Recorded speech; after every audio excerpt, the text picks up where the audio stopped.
Changing out the front brake pads and brake discs on a Jaguar X-Type 2-litre diesel 2003 to 2009. Find some level firm ground, keep the front wheel straight and chock the back wheels. Put the handbrake on and jack up the car by locating the jacking point at the front, which is marked as an arrow on the plastic sill, which corresponds to the actual metal seam, which is further underneath. Jack up the car a little bit, then break off the wheel nuts.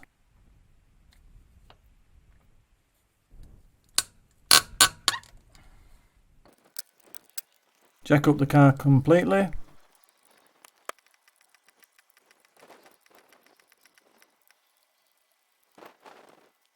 And put your axle stands in on a suitable solid area of the chassis.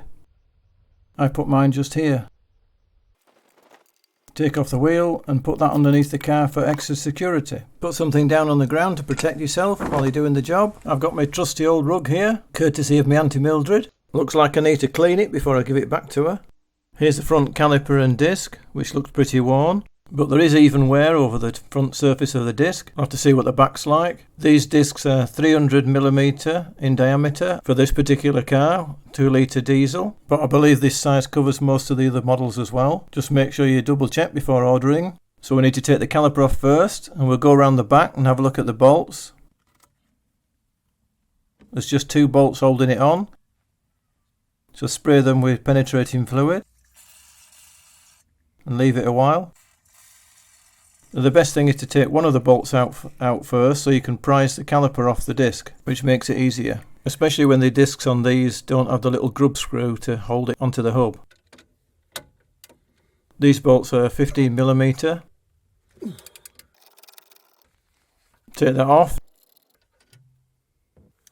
Now loosen off the bottom bolt. You can take out whichever bolt you want to hinge the caliper. You might prefer to take the bottom one out instead of the top one, which actually doesn't compromise the flexible brake pipe, but I'm doing it this way.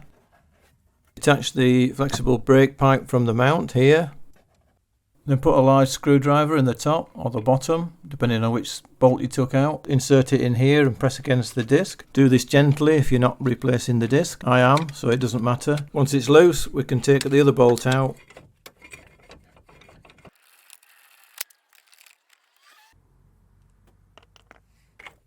And take off the caliper completely. I'm using my knee to hold the disc on. And rest the caliper on the hub. And take off the disc and place it somewhere else. Yep, the inside's pretty bad. The pads have only gripped in the centre of the disc by the looks of it, with the perimeter all corroded. Good job I'm changing them out.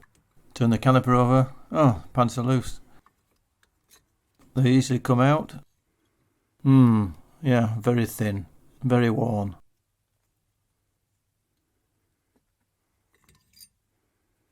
If I put it back in, this is where they're meant to fit, in these little recesses. Quite a nice design, really. This one's not as thin, but it's still pretty bad. Right, onto the piston and cleaning everything up. What I recommend is you get some brake fluid and brush around the piston to clean where the seal joins onto the piston and the caliper body, checking it's not come away from either. So I'll thoroughly brush around the piston and then wipe all that off, clean it up. Here's the seal up close. You can see where it joins onto the piston, slots into a little groove. This one's fine. Before I push the piston back, I want to go into the engine bay, locate the fluid reservoir and just take the cap off. Because when I push the piston back, fluid will be pumped back up into the reservoir. So you might have to take some out. To do that, you want a receptacle and a turkey baster like this, and then just squeeze a little bit out. This fluid looks like it needs changing. I'll have to do that later. Here's the levels on the side, maximum and minimum, as long as it's between the two, but most people fill them up to the maximum, therefore it's worth checking. Right, I've just got to push the cylinder back into the housing. I like to do this with a bit of a clamp and just ease it into the cylinder. It should go in nice and smoothly and evenly, and if it doesn't, you've got problems. You may have to strip it down or replace the caliper completely. If it's just a bit rough, then you can push it in and then pump it back out again a little bit. Push it back in, pump it out, push it back in. Do that a few times, basically freeing it up, and you might be able to get away with that for a while. But usually once they start stiffening up, then it's probably best to replace the caliper. As you can see, this one's going in nice and smoothly. You want to wind it in as far as it'll go, but don't try and force the last bit. It should move in line with the cylinder body. I'll just clean the caliper up a little bit, knock all the old rust off. I'll check the carrier now, see if it moves freely, and whether I need to strip the guide pins down. If this feels a bit rough, then you'll have to take the guide pins out, clean them, and then re-lube them and put them all back with the seals. This one's really smooth, nothing wrong with that at all. I don't think I'm going to strip it down any further.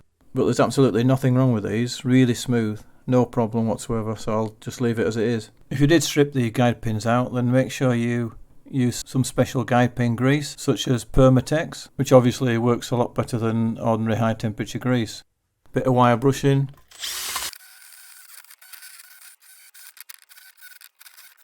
If you look closely on the carrier, you can see these semicircle cutouts, which is where your pads fit. So special attention needs to be done on these to clean them up thoroughly. To do this, I'm using a bit of emery paper on a drill bit. Just wind that round the bit, and then I can clean these up without disassembling it any further.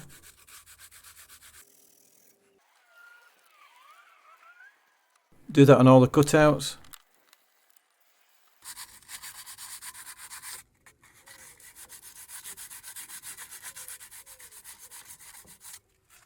Now we're on to the new parts. Here's the disc. I'll just check it against the old one for the size. Yeah, exactly the same. Very often these have got a protective layer on that needs removing. You can do that with some brake cleaner or some dry emery cloth. But hold on, I think I've missed something. Oh dear. It says here these don't need any preparations at all. Oh well, obviously if it doesn't say this, then they need cleaning up. Still no harm done. Check the pads are the same.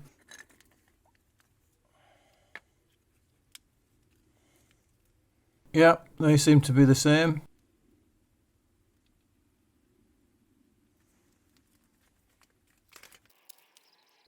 Quite nice pads really, these.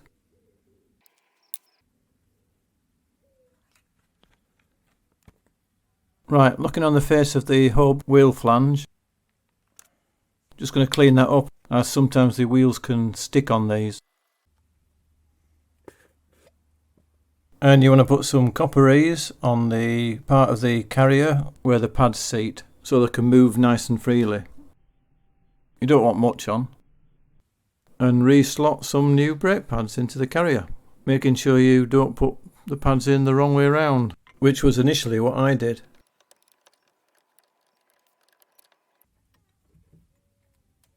And obviously I've got grease on my hands, so I'll have to clean them up again with some dry emery paper. So obviously I've done that with greasy hands against the surface of the pads, so then I'll have to go over that with some dry emery paper.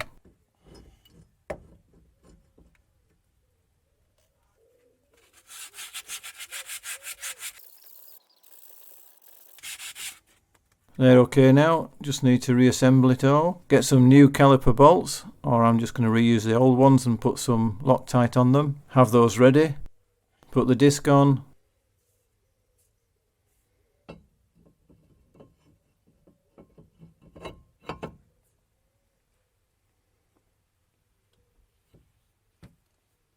Slip the caliper over the disc.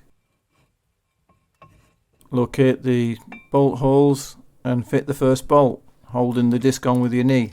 If you can, set up a light of some kind so you can locate the bolt hole easier. I had to jiggle it about a bit to get the bolt to sit into the caliper. Once the first bolt's in, the second one's straightforward. So put that in.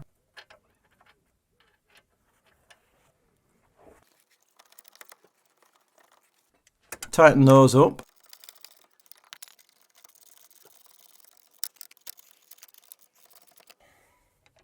And then torque them up to the correct torque,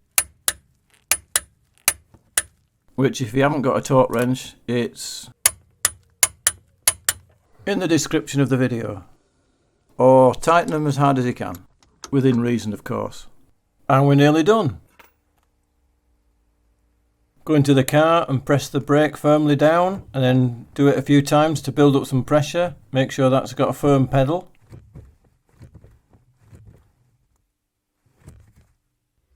Go to the brake fluid reservoir and top up to the correct level. Put the top back on. Of course, if you feel like bleeding the brakes, then here's the brake nipple that you need to use. Just take the rubber cap off and put a spanner on it and a pipe into a jam jar. I'm not going to show you how to bleed the brakes. That'll be in another video, which is fairly easy to do as long as you can free up the brake nipple easily. And there we have it. Just need to put the wheel back on. And lower the car to the ground.